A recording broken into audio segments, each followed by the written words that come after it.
Mes sœurs, mes frères, bienvenue en cette méditation sur les textes de ce mercredi 27 septembre 2023 où nous faisons mémoire de Saint Vincent de Paul.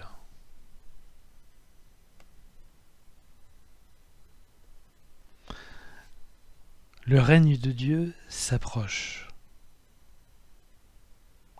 S'il y a une constante dans l'histoire, c'est la présence de Dieu.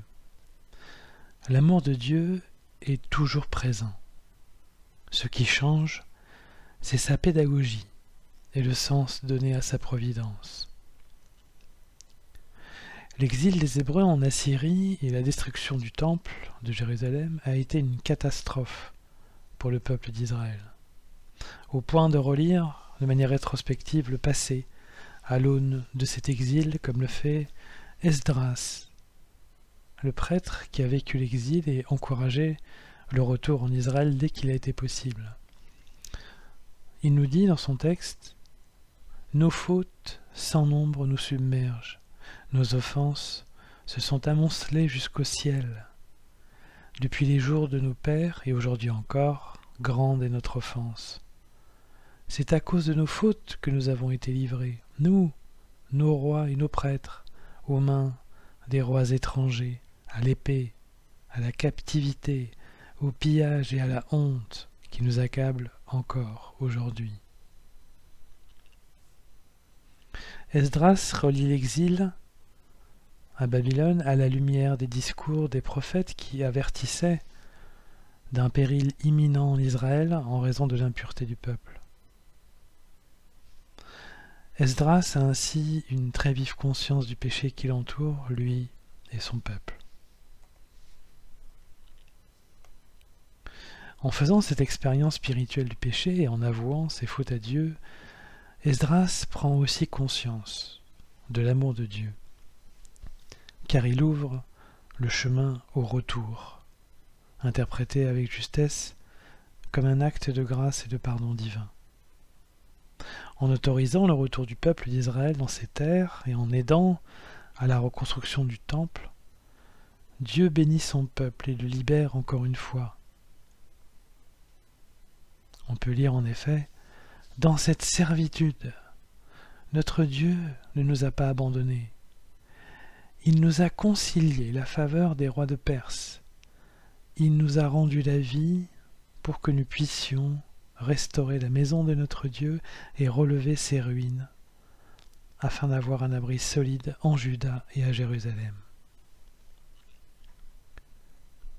Esdras fait ainsi l'expérience de la présence constante de Dieu, mais aussi de son amour infini comme Père. Dieu a vu que certaines parties de son peuple lui sont restées fidèles en pratiquant son culte en exil, ce que révèle le cantique de Tobie, qui s'écrit « Et moi, en terre d'exil, je lui rends grâce, je montre sa grandeur et sa force au peuple des pécheurs. »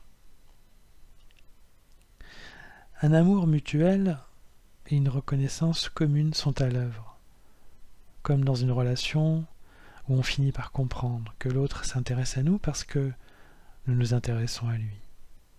Cette compréhension mutuelle a permis aux Hébreux de prendre conscience de l'amour de Dieu et de son étendue. Ils ont fait l'expérience que même en exil, loin du temple, et malgré les péchés commis, Dieu les aime. Les contemporains de Jésus ont fait la même expérience. Jésus s'adressait à tous les réprouvés de la société, les malades, les infirmes, les lépreux, les pécheurs, en montrant à travers lui-même tout l'amour du Père. Par sa venue, Jésus a montré que le règne de Dieu s'est approché. C'est à la fois un acte de pédagogie divine où Dieu se montre plus aimant qu'à l'ordinaire, mais c'est aussi un acte eschatologique qui révèle aujourd'hui les fins dernières de l'humanité. Dieu révèle ainsi aujourd'hui son plan, qui est de vivre avec ses enfants pour toujours dans son amour éternel. Avec la libération d'Israël d'Égypte, les victoires du roi David, le retour de l'exil, Dieu s'est révélé comme un sauveur aimant qui n'a jamais laissé son peuple. Plus encore, avec la fin de l'exil, Dieu se montre plein d'amour car il aime malgré les erreurs, malgré les fautes et les péchés répétés. Dieu se révèle ainsi comme Sauveur et Père. Telle est la mission générale de Jésus-Christ et la mission qu'il donne aux apôtres. Avec Jésus, cet amour ne souffre aucune discontinuité. Il montre l'amour de Dieu à chaque instant et sa vocation de Père éternel qui nous aime de manière absolue et continue.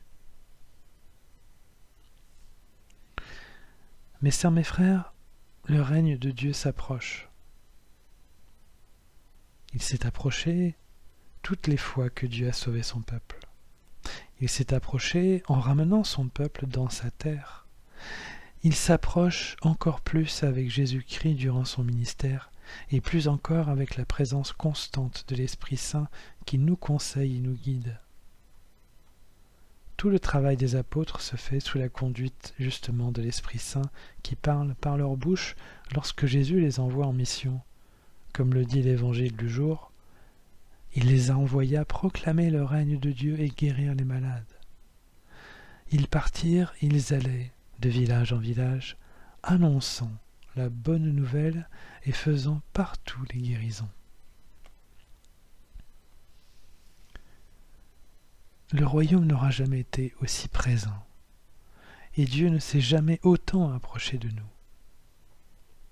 Il nous reste, mes sœurs, mes frères, seulement à faire un seul pas, celui qui nous fera changer de direction et de vie, et exprimer un fort désir des choses d'en haut.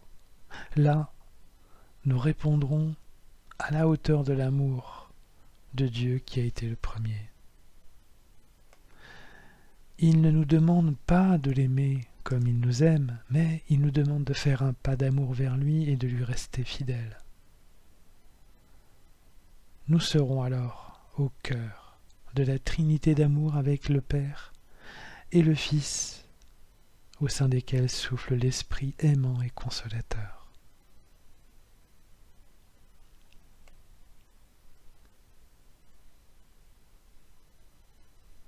Mes sœurs, mes frères, après cet instant de méditation sur les textes du jour consacrés au règne de Dieu qui s'approche, je nous invite à la prière. Ô Dieu, ton amour si grand nous verra toujours tout petits devant tant de grâce imméritée.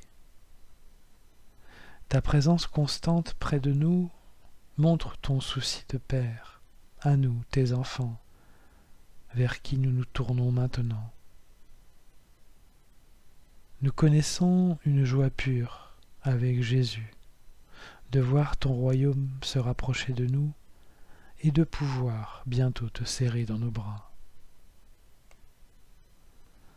Se compter comme ton enfant, se regarder comme de toi aimé, se sentir comme vers toi partir. Il n'y a rien de plus beau. Amen.